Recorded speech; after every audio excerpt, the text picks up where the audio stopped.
What's up, you guys? My name is Molly Van Marth. I am an executive health and fitness coach. Have been doing what I do for many years at this point. And what that means for you, if you're an executive wanting to get into better shape, is hopefully with some of these trainings, you're gonna learn some tools and some strategies that will help the process go better for you. One of the things that I've learned with executives specifically is that you guys are really short on time. So anything that I teach you is going to be very time efficient, but also effective in terms of transforming your bodies. And because I have been doing this for a while, I've been able to see patterns and I've been able to notice places where you guys would typically fall off with seeing progress. And one of those places specifically is weekends. A lot of times, you guys will be in a good routine during the week, and then the weekend rolls around, and whether it's, because you have a family and you're just wanting to enjoy family meals, or maybe that's when you do most of your socialization because you're finally, you get a second off of work, and you're wanting to eat out. A lot of times there's alcohol involved over weekends. There could be a variety of reasons that you fall off in terms of diet over the weekend. And so that's something that I wanted to talk about today. And I wanted to give you guys specifically 3 nutrition strategies to where you can wake up on Monday weighing less than you did on Friday. And the good news with these strategies, before you think that I'm gonna go cutting out all delicious foods and telling you guys to just sit home and live under a rock and not have fun, you actually will, for these strategies specifically, you're not gonna have to avoid eating out. You won't have to avoid family food, and you're not gonna have to even restrict your calories, okay? Now, I do want to be upfront here. You are going to need to have some nutrition targets dialed in. So you're gonna have to have a general understanding of what your body requires in order to lose body fat, or in order to build lean muscle, or in order to tone up, okay? A lot of times people don't want to hear that, and that's one of the things that I do with my clients is I walk them through how to understand what their body needs in order for them to accomplish what they're looking to accomplish physically. If you look at the reverse, so let's say you don't want to look at your nutrition targets, that pretty much means you're going to be running around in the dark, and a lot of times when you don't have anything dialed in terms of what to aim for nutritionally, it actually makes you feel like you're always on a diet and you're never supposed to eat good food. And on top of that, you usually, if you're not tracking anything, you're probably not making progress towards your goals either. So that's kind of the worst of all worlds. So long story short, for these strategies to work, you will have to have measurable nutrition targets dialed in for yourself. If that's something that you haven't done yet, probably good to get help from an expert on that. And again, that's because once you know your targets, you're able to have more freedom within how you hit those targets. In order to, you can choose what foods, in other words, you like in order to hit those targets. For the sake of giving you guys a specific example with these 3 strategies, I'm going to be using the example of a 220-pound man who is relatively sedentary. And we're gonna say that his maintenance calories, so that means how many calories he would be eating to neither gain nor lose weight each day, are gonna be around 2,500 calories per day. I'm telling you guys this for a reason. You're gonna see in a second here how I crunch numbers, okay? Anyway, so if this guy eats 2,500 calories each day, he's not gonna gain weight, he's not going to lose weight. Now, another little fun fact here. If you want to lose a pound of body fat, you have to burn off 3,500 calories, okay? So for this guy, if he was looking to lose 1 pound of body fat per week, which is that's a great target to aim for. That's very realistic, it's very attainable, and that would feel like good momentum towards your fitness goals. If he wants to do that, somehow, over the course of that week, he has to create a 3,500 calorie deficit, okay? And that would put him, if he was, for example, cutting off 500 calories per day over the course of a week, he would need to eat 2,000 calories a day. And at the end of that week, he will have created a 3,500 calorie deficit and lost 1 pound of body fat, okay? Again, eating 2,500 calories a day, this guy is gonna stay at maintenance, neither gain nor lose weight. If he eats 2,000 calories a day, he's gonna create that 3,500 calorie deficit, and at the end of the week, he will have lost a pound. If you guys need to pause and take a minute to soak all of that in, go ahead and do that. But that's how the math works out. And it's important that you guys understand there is some basic science built into our bodies. Again, the alternative is not knowing how any of it works, and then you're probably going to be stuck treading water forever, right? Or yo-yo dieting, even worse. Okay, so the question here, and what I'm going to show you guys today, is 3 creative ways to keep that 3,500 calorie deficit, but to also be able to still enjoy fun foods on the weekends, so that you're not just feeling like you have to restrict calories all the time. Okay. First strategy that you could use is what I call calorie cycling. And this is great for families.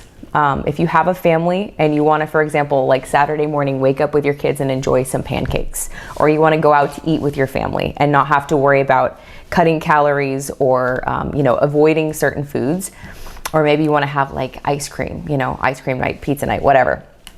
Calorie cycling could be a good option for you if you're wanting to generally eat more on weekends. Okay. So keeping in mind, we need to have, a 3,500 calorie deficit. What you could do for calorie cycling is go 200 calories lower each day of the week. Again, 2,000 calories, 7 days in a row is going to put this guy in a 3,500 calorie deficit. So what you could do is reserve 200 calories every weekday. So Monday through Friday, eat 1,800 calories. Okay, that's 200 calories each day below that 2,000 calorie mark. And then that gives you a 1,000 calorie surplus for the weekends. So then on Saturday and Sunday, this guy could eat 2,500 calories on Saturday and 2,500 calories on Sunday. And at the end of the week, he will still be creating that 3,500 calorie deficit because he saved up additional calories during the week and ate a little bit less. Hopefully that's making sense for you guys. And that's a really simple way of putting it, is eating a little bit less. You don't want to go drastically less because then the weekend will roll around and you'll probably overeat. But going a little bit lower during the week will give you a few more calories to spend on weekends. Now, again, it's important that you're tracking, because if you blow past those extra calories that you've saved up on weekends, you're still going to gain weight, okay? We're still working within guidelines here, but that is one way you can do it, okay? That's one strategy. Second strategy is what I call calorie budgeting, okay? And this is something that you would be doing within the day.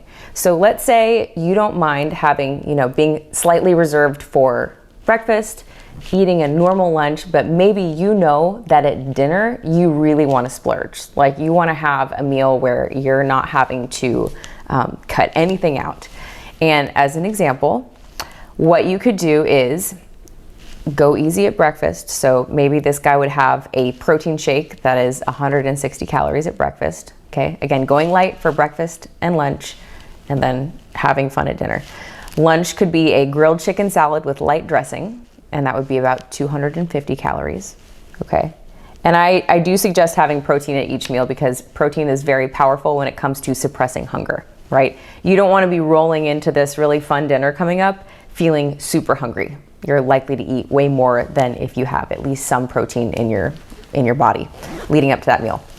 Then at dinner, okay, so breakfast, protein shake, 160 calories. Lunch, grilled chicken salad with light dressing, 250 calories. At dinner, you could get and just for the sake of, putting something down for calories here, I just put into MyFitnessPal. MyFitnessPal, by the way, you guys, is a great food tracker. If you guys want to know what is in food, so how many calories, how many grams of protein, carbs, fats, get comfortable with MyFitnessPal. It's a great tool. A double Shake Shack burger, French fries, and 3 beers would still only add up to 1,500 calories, and the grand total for that day would still be under 2,000 calories. Okay, and again, this strategy isn't going to require you to do anything special throughout the week. So this guy could be eating 2,000 calories every weekday, and then could use this calorie budgeting strategy on Saturday or Sunday. And as long as he's being really reserved with breakfast and really reserved with lunch and going light there, eating some protein, he's going to have a ton of calories to spend at dinner because he has budgeted them earlier in the day. Okay. Again, hopefully that's making sense for you guys. Lastly, and this would be like if you have done the least amount of planning throughout the day.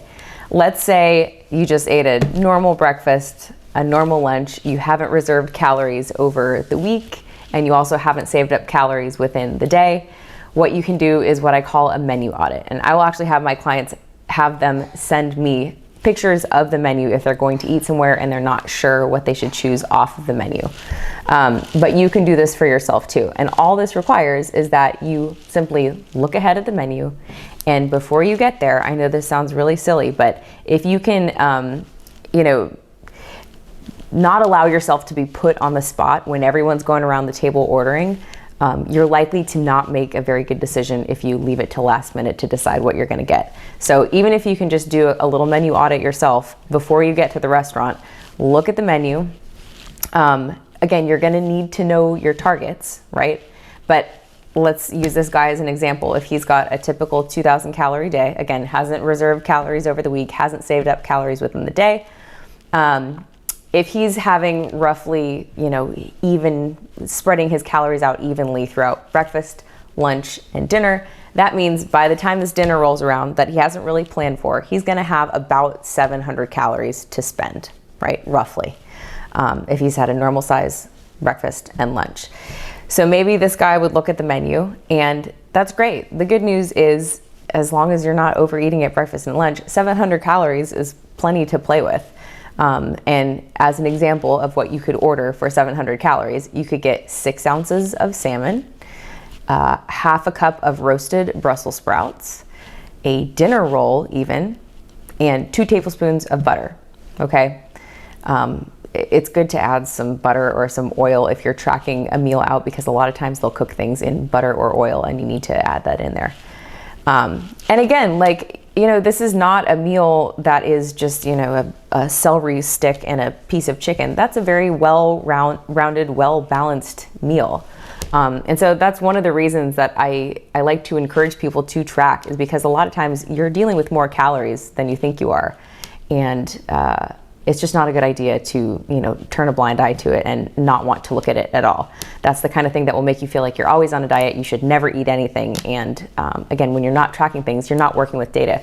Also, one of the reasons I love working with executives is because you guys love data. Typically, you guys have an affinity for data and looking at the numbers. And so when you're able to learn how some of that works in terms of, fitness and nutrition, it really gives you the power and it gives you the control for how you want to spend your calories, and which strategy makes the most sense, for your weekends.